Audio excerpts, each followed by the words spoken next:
Bom dia, meus irmãos.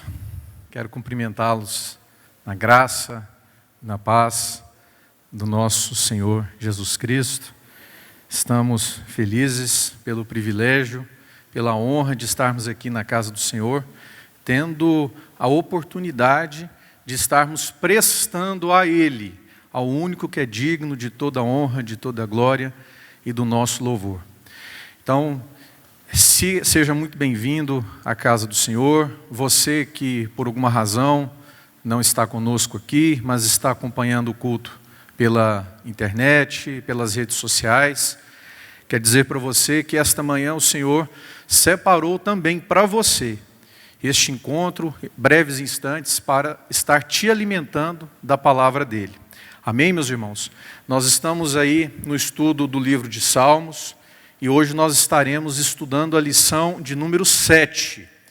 Eu sei que os irmãos estão desprovidos da revista, mas hoje nós estaremos tratando aqui de um assunto, como o pastor Roberto muito bem disse minutos atrás, um assunto de total pertinência com o tempo e com o momento que nós estamos vivenciando o mundo. Não só a nossa comunidade local, mas também o mundo inteiro.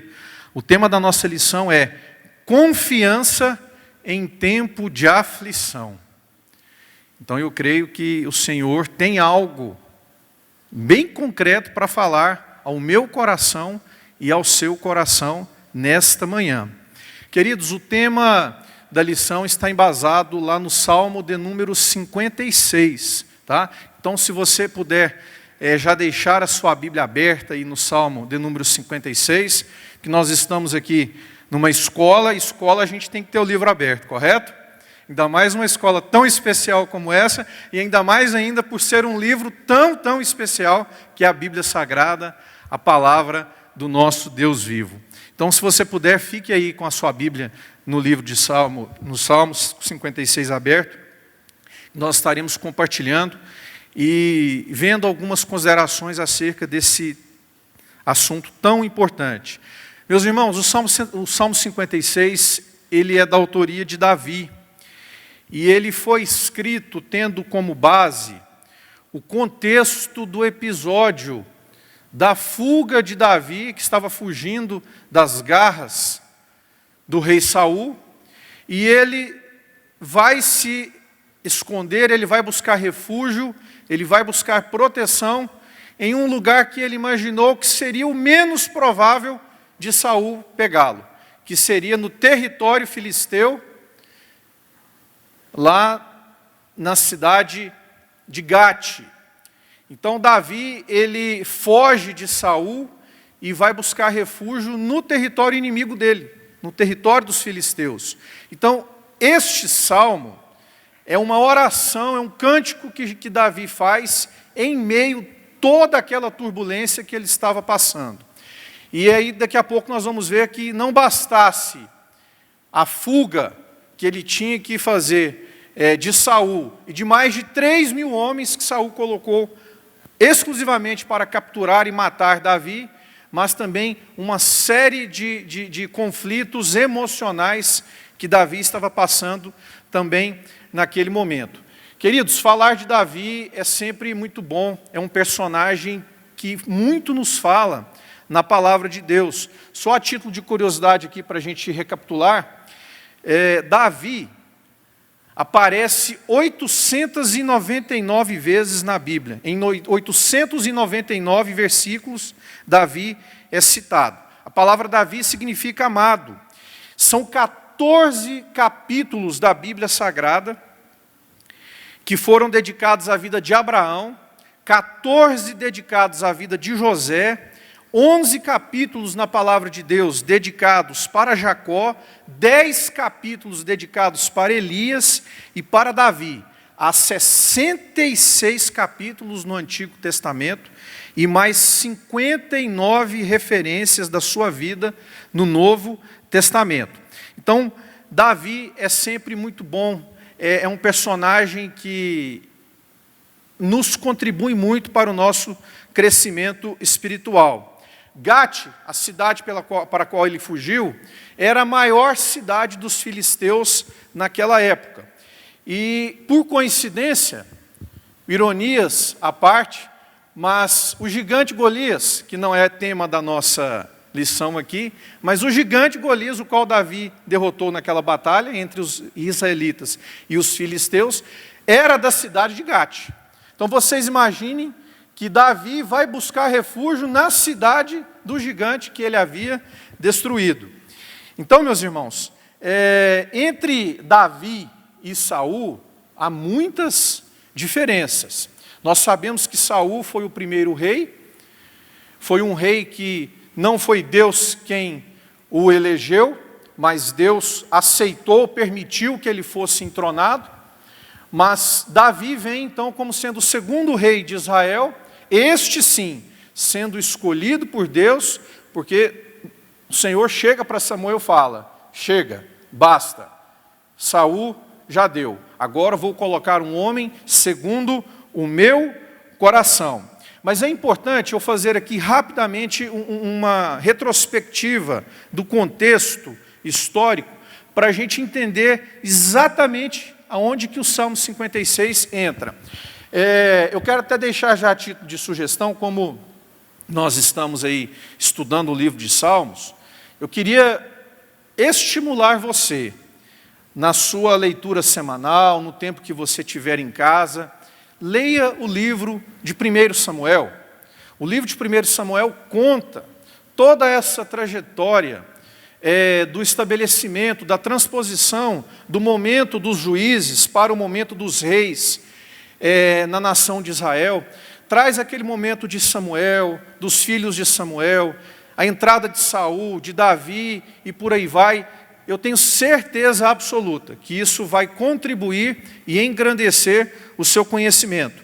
Mas, queridos, no que compete aqui eu apenas registrar, eu quero só assim fazer uma passant em 1 Samuel com vocês e dizer o seguinte, que lá em 1 Samuel 8, eu vou só fazer uma retrospectiva, lá no capítulo 8, os israelitas pedem um rei.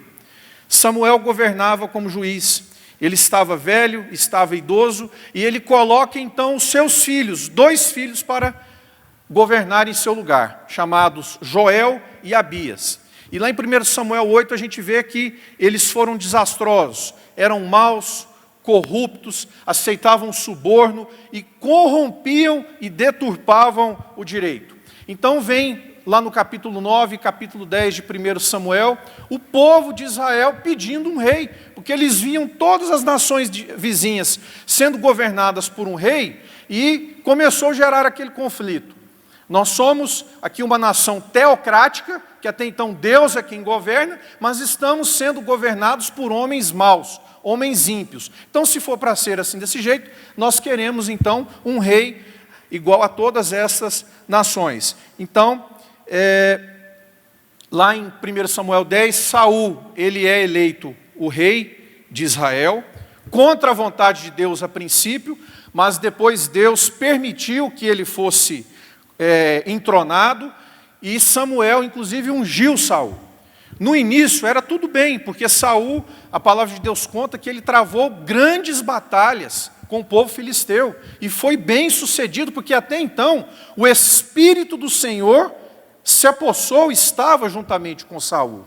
O problema, meus irmãos, é que quando vem uma determinada batalha, descrita lá em 1 Samuel 17, Saul se torna totalmente impotente. Davi, lá em 1 Samuel 15, já havia sido ungido o rei de Israel, mas estava aguardando o momento para que aquele ato se consumasse. Então, em 1 Samuel 17, tem aquele episódio de Davi destruindo o gigante Golias. Pensem o seguinte, pastor Paulo, imagina um homem aí de 2,90 metros, usava uma couraça de escama de bronze, que só o que envolvia ele pesava 60 quilos. Já imaginou? Tendo que segurar 60 quilos aqui, ó, no peito? Aquilo era o que ele usava para lutar. fora a habilidade que ele tinha. A ponta da lança dele pesava 7 quilos e 200 gramas.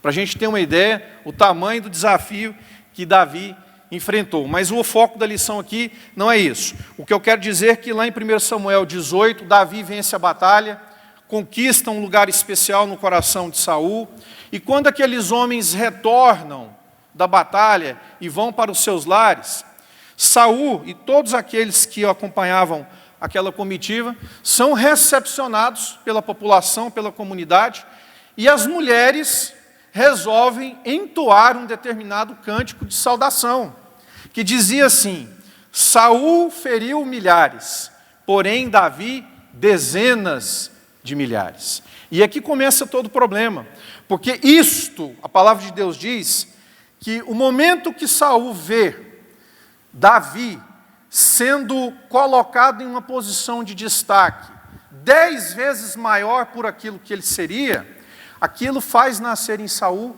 um sentimento de ódio, um sentimento de inveja, e a palavra de Deus ela é tão detalhista neste ponto, que diz que, a partir do momento que nasce em Saul aquele desejo de matar Davi, porque ele sentiu que o seu trono, a partir dali estaria ameaçado, a palavra de Deus detalha que o Espírito do Senhor deixa Saul, e um espírito imundo, um espírito do mal, começa a atormentar a vida daquele homem. A partir dali, meus irmãos, vamos olhar o lado de Davi. Davi não tinha intenção de ser rei, ele foi ungido, humildemente sabia que o seu momento chegaria, ele nada mais fez do que cumprir o que a sua intuição, do que a sua consciência assim o determinou fazer, que não foi de aceitar que nenhum filisteu afrontasse o nome do Deus que ele adorava, e ali, sem mais nem menos, ele se viu ali, naquele instante, sendo hostilizado pelo rei Saul, e muitas vezes tendo que fugir da presença do rei, porque se vocês forem ler lá ao longo da história, da trajetória, até que Davi resolve fugir definitivamente, abandonar a sua cidade, abandonar a sua esposa, para fugir de vez, por 2 vezes Saul empreita de violência, pega uma lança e tenta cravar Davi contra a parede, tentando matá-lo. Então, olhando o lado de Davi, Davi não compreendia o porquê daquele ódio, sendo que ele não tinha em seu coração desejo algum de destronar Saul. Então, meus irmãos, é neste contexto de fuga de Davi, essa perseguição terrível, implacável de Saul para com ele, é que o Salmo 56 ele foi escrito. Lá em 1 Samuel capítulo 21, do versículo 13 ao versículo 15, conta detalhadamente como que foi Davi chegando no território filisteu, na cidade de Gate, e diz a palavra de Deus, nós já lemos no início, mas nós vamos ler novamente aqui daqui a pouquinho, mas vocês vão ver que Davi ficou atemorizado, com muito medo do que poderia acontecer com ele ali no território filisteu. E Davi ficou tão atemorizado, e que ele se fingiu de louco, e a palavra de Deus diz que ele chegou na cidade, ele arranhava as portas da cidade, e a Bíblia fala que escorria saliva sobre a barba, em outras palavras, ele babava. Ele se fingiu de louco ao ponto de babar, para que confundisse ali o rei, aqueles soldados ali, para que ele conseguisse fugir. E ele consegue. O rei acredita verdadeiramente que ele está louco, e ele então é colocado para fora da cidade, e ele vai então buscar esconderijo lá na caverna de Adulão. Mas, queridos, então agora eu quero convidar você, eu creio que agora nós já podemos ler o Salmo 56, com um pouquinho mais de entendimento acerca do contexto, e a gente precisa ler para extrair algumas considerações aí. Então eu convido você a me acompanhar na leitura, que diz assim: tem misericórdia de mim, ó Deus, porque o homem procura ferir-me e me oprime pelejando todo dia. Os que me espreitam continuamente querem ferir-me, e muitos os que atrevidamente me combatem. Em me vindo o temor, hei de confiar em ti. Em Deus, cuja palavra eu exalto, neste Deus ponho a minha confiança e nada temerei. Que me pode fazer um mortal? Todo o dia torcem as minhas palavras. Os seus pensamentos são contra mim para o mal. Ajuntem-se, escondem-se, espionam os meus passos, como aguardando a hora de me darem cabo da vida. Dá-lhes a retribuição segundo a sua iniquidade. Derriba os povos, ó Deus, na tua ira. Contaste os meus passos quando sofri perseguições. Recolheste as minhas lágrimas no teu odre. Não estão elas inscritas no teu livro? No dia em que eu te invocar, baterão em retirada os meus inimigos. Bem sei isto, que Deus é por mim. Em Deus, cuja palavra eu louvo, no Senhor, cuja palavra eu louvo. Neste Deus ponho a minha confiança e nada temerei. Que me pode fazer o homem? Os votos que fiz, eu os manterei, ó Deus. Render-te-ei ações de graças, pois da morte me livraste a alma. Sim, livraste da queda os meus pés, para que eu ande na presença de Deus, na luz da vida. Amém. Então, este salmo, ele foi escrito neste contexto aí de Saul vivendo tudo isso que nós estamos vendo aqui. Queridos, o salmo de número 34, ele também revela este contexto que Davi estava vivendo. Só que o salmo 34, ele vai até um pouco mais além, que ele traz informações também acerca da libertação e da fuga de Davi. Mas então, o Salmo 56, ele traz para nós aqui o sentimento, a oração que Davi expressou para com Deus diante deste momento. A lição, ela nos apresenta alguns contextos interessantes. O primeiro contexto que a lição nos aborda aí é exatamente este ponto do Cântico das Mulheres, como sendo algo crucial e que desencadeou toda esta situação do ódio e da ira de Saul para com Davi. Outra coisa que a lição também nos destaca, acerca do Salmo de número 56, diz respeito às ações dos inimigos de Davi. Se você for parar para olhar aí, observar aí, logo no versículo 1 do Salmo 56, a gente vê Davi exprimindo a sua angústia e dizendo para Deus que aquele tormento acontece diariamente. Ou seja, é algo constante, é algo permanente que assombrava Davi. E, além disto, mais de 3.000 homens procurando uma pessoa que se disse na Bíblia, num determinado momento, quando ele esteve com Saul, ele chega para Saul, na primeira vez que ele tem a oportunidade de matar o rei, ele fala para Saul o seguinte: meu rei, meu senhor, por que o senhor quer me matar? Por que o senhor quer matar um cão morto? Por que o senhor quer matar uma pulga? Olha o tanto que Davi se coloca em uma situação, em uma condição pequena diante do rei Saul, e ainda assim ele sofre tudo isso. Então essas ações dos inimigos de Davi, elas também são um destaque, queridos, porque não são ações meramente no plano material, mas são ações também, é um peso espiritual que Davi estava sentindo naquele momento. Porque lá em 2 Coríntios, capítulo 10, versículo 3, diz assim, meus irmãos, olha, porque, embora andando na carne, não militamos segundo a carne, porque as armas da nossa milícia não são carnais, e sim poderosas em Deus para destruir fortaleza, anulando nós sofismas. Ou seja, havia também sobre Davi um peso espiritual muito pesado, muito forte. E será que nós estamos vivendo hoje dias que tem estado sobre nós julgos pesados? Será que nós estamos vivendo algo na atualidade que nos remonta ao que Davi passou nesta circunstância aqui? Outra coisa que chama atenção, que a revista destaca, diz respeito a essa desproporcionalidade entre Davi e Saul. Por que essa desproporção? Porque o próprio Davi se considerou uma pulga, um cão morto, diante da potência e da força de Saul. Então, quando Davi faz essa oração do Salmo 56, ele se coloca em uma condição mais humilhante possível e deposita completamente a sua confiança no Senhor, esperando que não a justiça de Davi, mas a justiça de Deus fosse feita em favor dele. Vamos analisar aqui os dois lados?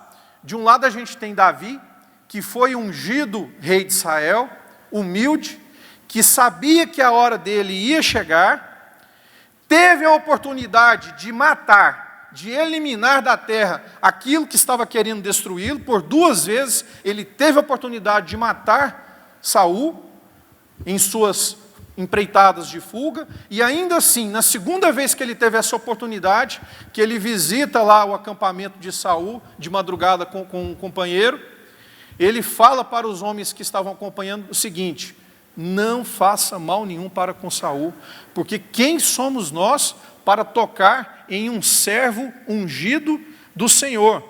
Queridos, lá em 1 Samuel 26, versículo 10, Davi ele foi claro, dizendo o seguinte: olha, eu não vou matar Saul, eu não tenho direito de matar Saul. Saul está entregue nas mãos de Deus. Se Deus quiser matá-lo, bem. Se Deus permitir que a hora natural da morte dele chegue, tudo bem. Se ele tiver que morrer por doença, ele vai morrer. Ou se ele tiver que morrer em uma batalha, ele vai morrer. Mas eu não vou sujar as minhas mãos de sangue, e eu não vou ser acusado, não vou deixar de ser inocente. Agora, por outro lado, vamos ver Saul, um homem abençoado por Deus, que teve a oportunidade, tomado de ira, tomado de raiva, tomado de inveja, buscando uma coisa que muitos de nós fazemos nos dias de hoje. Sabe o que é? Justiça própria. E nós vamos falar sobre justiça própria daqui a pouquinho. Queridos, essa oração de Davi, ela tem alguns contornos aí, alguns destaques que eu quero destacar, eu quero reverberar aqui nesta manhã. A primeira coisa que eu quero reverberar para vocês nesta oração de Davi diz respeito à misericórdia. Se vocês forem observar aí na leitura do Salmo 56, Davi começa a sua oração pedindo e clamando por misericórdia. Sabe o que é misericórdia? Misericórdia é o amor e a compaixão que Deus demonstra em relação ao pecador.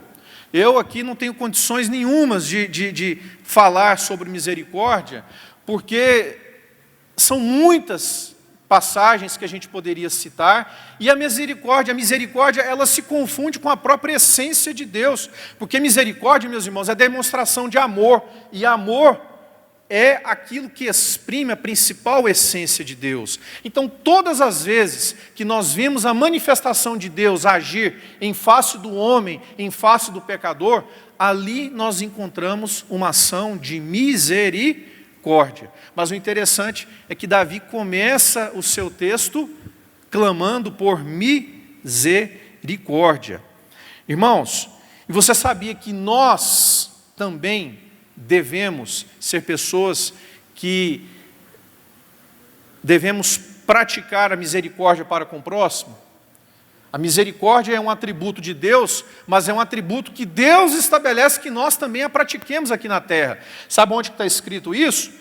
Palavras de Jesus, lá no Sermão do Monte, Mateus 5, versículo 7. Olha o que Jesus fala: bem-aventurados os misericordiosos, porque alcançarão misericórdia. Então olha que interessante, Jesus nos exortando, Jesus nos estimulando a sermos misericordiosos. O pedido de misericórdia feito por Davi expressa um momento de muito conflito que ele passava, meus irmãos. De um lado, aquele desespero todo, fugindo da morte, conflitos emocionais, uma angústia que não terminava. E eu te pergunto o seguinte: nós, nos dias de hoje, será que nós temos passado por algum tipo de provação que parece ser interminável? Você, faça essa auto-pergunta aí. Você tem passado por alguma coisa, alguma circunstância na sua vida hoje que parece não ter fim? este salmo nos dá uma dica para nós sairmos de eventuais problemas e circunstâncias dessa natureza. A primeira dica que o salmo dá então para nós: clamar a Deus pela misericórdia dele. Como que nós clamamos a misericórdia de Deus? Reconhecemos que nós somos absolutamente dependentes do amor de Deus e pedindo que o Senhor entre com a sua intervenção naquilo que nós estivermos passando. Será que a sinceridade que Davi faz nesta oração, será que nós temos tido essa sinceridade em nossas orações? Porque nós sabemos que um dos atributos de Deus é a onisciência. Mas Deus espera que nós abramos os nossos corações a Ele e externemos as nossas dificuldades, os nossos anseios, o nosso amor para com Ele, de forma absolutamente sincera. E é outra pergunta que eu desafio você a pensar nesta manhã. Será que as nossas orações têm sido sinceras, têm sido francas, ao ponto de Deus olhar para a nossa oração, sensibilizar e agir com misericórdia para conosco? Será que nós temos tido essa desenvoltura da franqueza? Outra coisa, meus irmãos, Davi não faz oração nenhuma com o interesse de manipular o Criador. Isso é um erro que muitas pessoas praticam hoje. Achar que Deus está no trono, que Ele é um prestador de serviço, está lá para atender as nossas orações. Não. Davi apresenta-se diante do rei, entendendo que, independente do que Deus fizesse, ele estaria ali para louvar o nome dele. Tanto é que o livro de Salmos é considerado um livro poético, um livro de cânticos. Mas você me pergunta, como cantar, como louvar a Deus em meio à dificuldade, como louvar a Deus em meio à aflição? Esse é o segredo. Porque quanto mais nós colocamos a nossa adoração, quanto mais nós colocamos o nosso louvor de forma verdadeira, de forma a ser entregue sem qualquer intenção, mas nós conseguimos alcançar e chamar a atenção de Deus. Queridos, no versículo 1 e 2, Davi apresenta uma queixa, apresenta uma reclamação para Deus. No versículo 3 e 4, ele declara a sua confiança em Deus. Nos versículos 5 e 6, ele volta a reclamar, ele volta a apresentar queixas para com Deus. Mas nos versículos 7, 8 e 9, ele apresenta uma oração com uma esperança sincera. Ele é absolutamente franco com Deus. E do versículo 10 em diante, ele conclui a sua oração, externando louvores e adoração com ações de graças.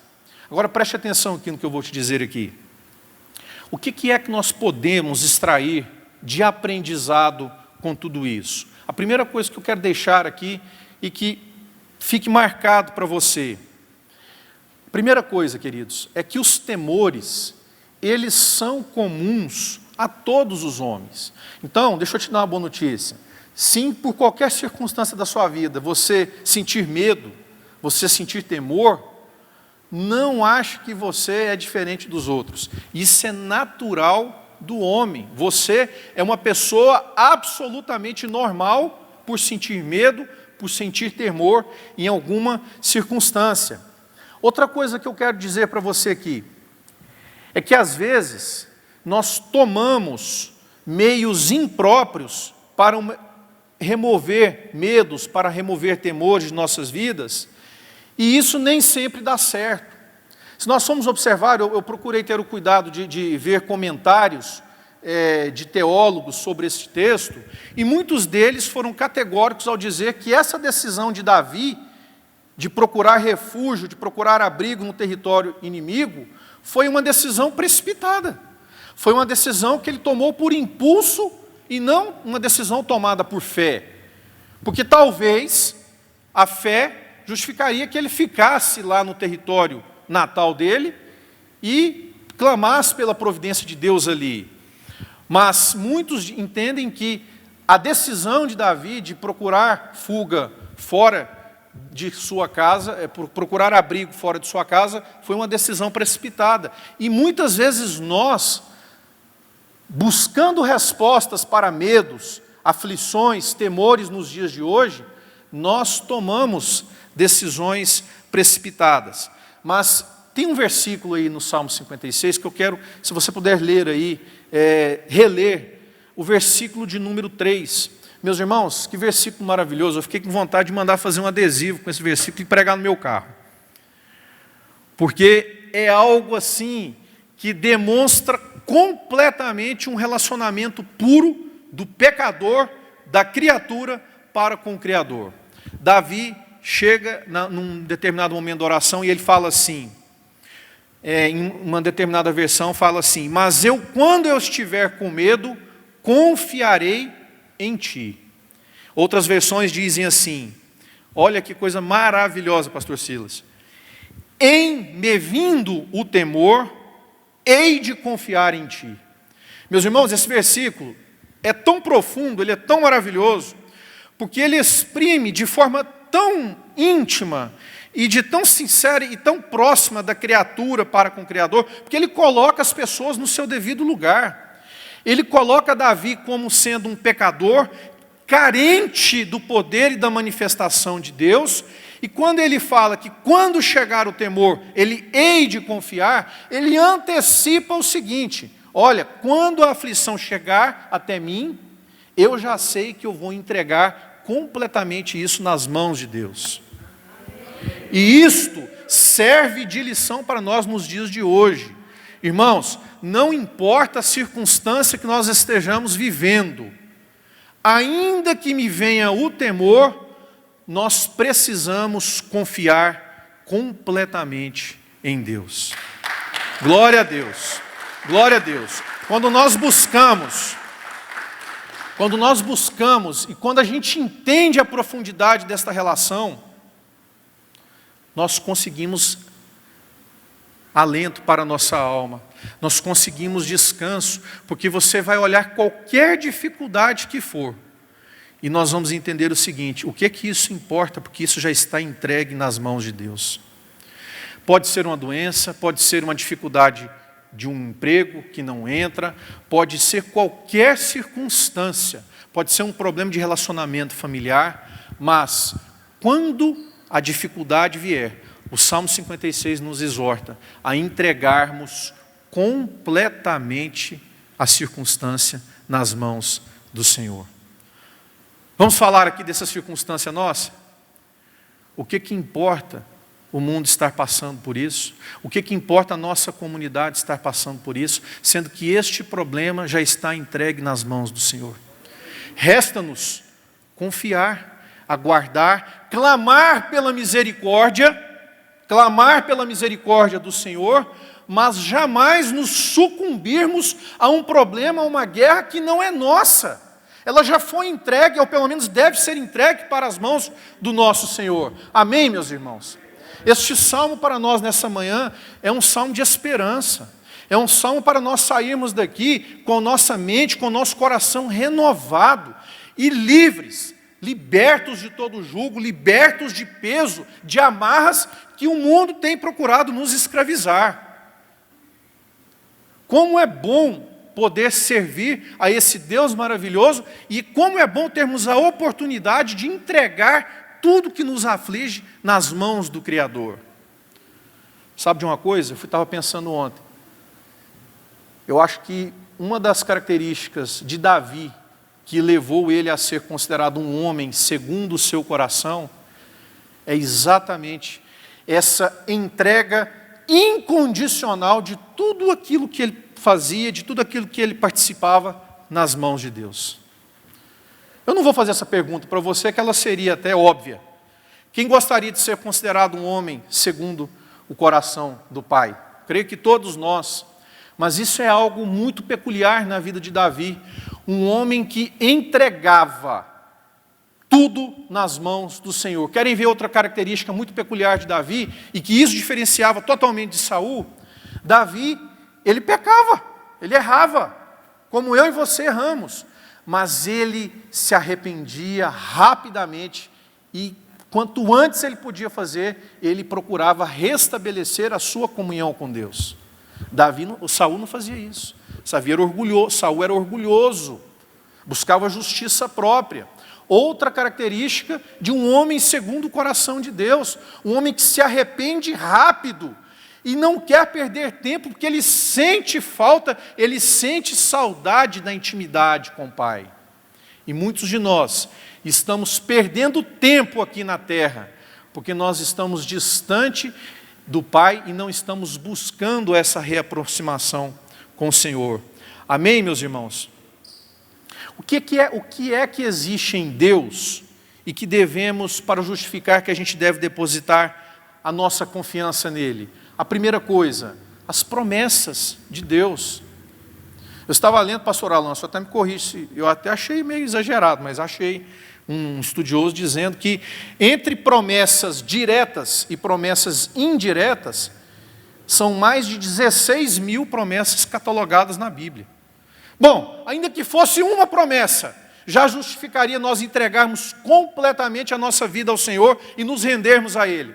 Mas há muitas promessas descritas na palavra de Deus, e que Deus não é homem para que minta, e nem filho do homem para que se arrependa. A promessa de Deus, ela há de ser cumprida. Esse é um motivo pelo qual nós devemos confiar em Deus. Me lembro aqui da passagem de Marcos, capítulo 4, de Jesus entrando no barco com os discípulos, e ele fala para os discípulos: vamos entrar no barco e vamos chegar na outra margem do lago. No meio do caminho, Jesus estava completamente exausto, cansado, ele vai para a popa do barco, pega um travesseiro, dorme, ao ponto de entrar num sono tão profundo que ele não vê a tempestade acontecer. Imagine, pastora, que sono pesado que Jesus estava. Mas naquele momento, uma das coisas que justificariam os discípulos estarem tranquilos e não atemorizados, era a promessa que Jesus havia feito ali. Porque, meus irmãos, se Jesus prometeu que eles iam entrar naquele barco e iam chegar na outra margem, qualquer coisa poderia acontecer, menos aquele barco afundar. O mar poderia abrir, pessoas poderiam chegar, empurrar o barco no chão seco, qualquer coisa aconteceria, mas eles iriam chegar aonde Jesus determinou. Por quê? Porque as promessas ditas na palavra de Deus, elas são infalíveis. E se você tem promessa na sua vida, se Deus tem promessa para você, meu irmão, por que não confiar? Por que não acreditar que isso vai chegar, que as promessas do Senhor se concretizarão? Outras coisas que justificam nós confiarmos em Deus, meus irmãos: o poder de Deus, a sabedoria de Deus, a justiça de Deus, o amor leal e fiel de Deus e a sua completa suficiência. Amém, meus irmãos? Eu quero destacar com vocês também, aí me chamou muita atenção o versículo de número 8, porque o versículo de número 8, ele volta a falar de misericórdia. E acreditem, o melhor do Salmo 56 eu vou deixar para falar no final. Tá? Tem coisa aí surpreendente para nós sobre o Salmo 56, uma revelação extraordinária. Mas o versículo número 8, eu quero destacar com vocês, porque este versículo revela uma multiforma da expressão da misericórdia de Deus. Então, olha só, me acompanha aí por frases do versículo 8. Olha como é que o versículo 8 diz: contaste os meus passos quando sofri perseguições. Sabe o que isso significa, queridos? Isso demonstra as múltiplas misericórdias vindas de Deus para recuperar aqueles que estão vagando por aí. Davi se sentiu um homem perdido, fora do seu território. Tanto é que no título do Salmo 56, algumas expressões demonstram aquilo que Davi estava se sentindo. Lá no título fala: a pomba nos terebintos distantes. Ou seja, Davi se sentindo como se fosse uma ave pura, fora do seu ninho, fora do seu habitat natural. Então, queridos, quando o salmista diz: contaste os meus passos que sofri perseguições, ele está dizendo e ele está exprimindo que as misericórdias do Senhor, elas estão acessíveis para alcançar e para recuperar todos aqueles que estão perdidos e vagando por aí, assim como Davi se sentia naquele momento. Seguindo, recolheste as minhas lágrimas no teu odre. Isso expressa de uma forma tão poética, o que isso vem a nos demonstrar? Ternas misericórdias, misericórdia com amor, meus irmãos, sensibilidade, recolhendo as lágrimas numa garrafa. Eu, estudando isso aí, eu achei uma curiosidade, que foram encontradas em escavações arqueológicas, pequenas garrafas, chamadas de lacrimários. Não sei se o senhor, na sua viagem lá, pastor, para Israel, o senhor teve essa experiência de ver isso lá, em algum museu, em alguma circunstância. Acharam em escavações pequenas garrafas, chamadas de lacrimários. Sabe o que era isso? Uma pessoa, quando morria, e ela era tão querida por outro, aquela pessoa pegava uma garrafa, chorava, colhia as lágrimas, colocava as lágrimas na garrafa e depois colocava aquela garrafa perto do sepulcro, para demonstrar que aquela pessoa tinha valor, tinha importância. Então, esse é o hábito cultural que explica este contexto aqui. Davi falando, olha, o Senhor contou as minhas lágrimas. Davi fala para Deus e colocou elas em um odre. Ou seja, Davi demonstra com isso uma profunda intimidade, um relacionamento próximo com Deus, ao ponto de dizer para Deus, Deus, até isso o Senhor fez por mim, e o Senhor vai me desamparar agora. E o versículo 8 termina dizendo o seguinte, não estão elas inscritas no teu livro? Ou seja, o que isso quer dizer? Misericórdias de pacto, de compromisso. Ou seja, Davi sabia que Deus tinha um compromisso com ele, e ele cobra, com a maior humildade possível, o agir de Deus sobre aquele momento que Davi estava passando. Amém, meus irmãos? O meu tempo já está caminhando para o encerramento, mas eu preciso dizer mais algumas coisas ainda de confiança em tempo de crise. Davi estava diante de um grande paradoxo. De um lado, as ameaças, os planos de morte contra ele, e do outro lado, as promessas de Deus. Você sabia que nós vivemos isso também nos dias de hoje? Nós temos este paradoxo. Nós temos os nossos problemas, nós temos as nossas dificuldades, mas nós temos também as promessas de Deus. E Davi ele teve que tomar uma decisão ali.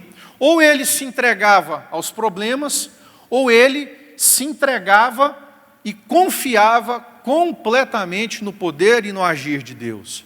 E hoje, nos dias atuais, eu e você somos desafiados da mesma forma neste paradoxo. Vamos sucumbir aos problemas ou vamos resolver entregar e confiar completamente nas mãos de Deus? Esse é o desafio dessa manhã. Esse é o tema principal deste salmo. É nos exortar, ao invés de sucumbirmos aos nossos problemas, de nós entregarmos as nossas vidas, os nossos anseios nas mãos do Pai. Hoje você tem ameaças te rondando? Há perigos te cercando? Com certeza, em algum momento de nossas vidas, nós passamos por isso. E assim como Davi, que não tinha escolha, não teve escolha, ele resolveu confiar, você também nesta manhã, você aí, que nos assiste pela internet, se esta palavra está falando com você, acredite, o Espírito Santo de Deus que sonda o seu coração, ele te chama a essa reflexão nessa manhã, para que você entenda que melhor do que sacrificar é obedecer. E a palavra de Deus nos exorta a estarmos obedecendo, confiando completamente nas mãos do Senhor. Queridos, e o Davi, o salmista, ele encerra o Salmo 56, apresentando louvor, apresentando ações de graças. Mesmo com todo este turbilhão, ele ainda encontra ânimo, ele encontra força para adorar, para louvar. E eu quero encerrar aqui destacando para vocês algumas coisas que eu anotei, que eu acho que justifica nós adorarmos em meio aos problemas. É difícil, não é? porque a gente se fecha tanto no nosso problema que parece que a gente não consegue enxergar um palmo na nossa frente. Mas a palavra de Deus, o Salmo 56 também nos exorta. Seja a circunstância que for, nós precisamos estar constantemente prestando a nossa adoração, prestando o nosso louvor a Deus com ações de graças. Então, algumas coisas aqui, rapidamente, para destacar por que a gente precisa louvar a Deus. Quando a gente louva a Deus, nós reconhecemos o poder de Deus. Então, quando você louva, quando você abre a sua boca para adorar, quando você entoa canções para adorar, você está reconhecendo o poder de Deus. Quando você louva, meu irmão, quando você adora, ainda que esteja passando pelo maior furacão da sua vida, você está cumprindo o maior chamado que Deus fez para você, porque nós fomos criados unicamente para louvar e adorar o nome do Senhor. Então você está dizendo para Deus o seguinte: Deus, ainda que eu esteja passando pelo vale da sombra da morte, eu não temerei mal algum, porque Tu estás comigo, e isso não vai mudar a minha atitude de verdadeiro adorador. Quando nós adoramos, nós estamos reconhecendo que nós precisamos de Deus por aquilo que Ele é, por aquilo que Ele simplesmente existe e que nós não precisamos dEle. Como o pastor Salmo sempre diz aqui, que Deus está à procura de adoradores por excelência, adoradores que o busquem em espírito e em verdade. Meus irmãos, quando a gente louva, nós entramos na presença de Deus. É uma forma tão pura, tão especial, tão íntima de nos apresentarmos, de nos colocar na presença de Deus. Quando nós adoramos e louvamos a Deus, nós estamos glorificando o nome dEle, nós estamos exaltando o nome dEle. Sem contar também que o louvor, ele é uma arma espiritual, porque ela batalha no mundo espiritual, porque ela quebra julgos de barreiras e demonstra a nossa fé e a nossa confiança para com Deus. E também, por fim, quando nós louvamos, nós expressamos agradecimento, nós expressamos gratidão para com Deus. E se tem algo que o Senhor admira, e isso é a palavra de Deus, quantos versículos no livro de Provérbios registram sobre isso?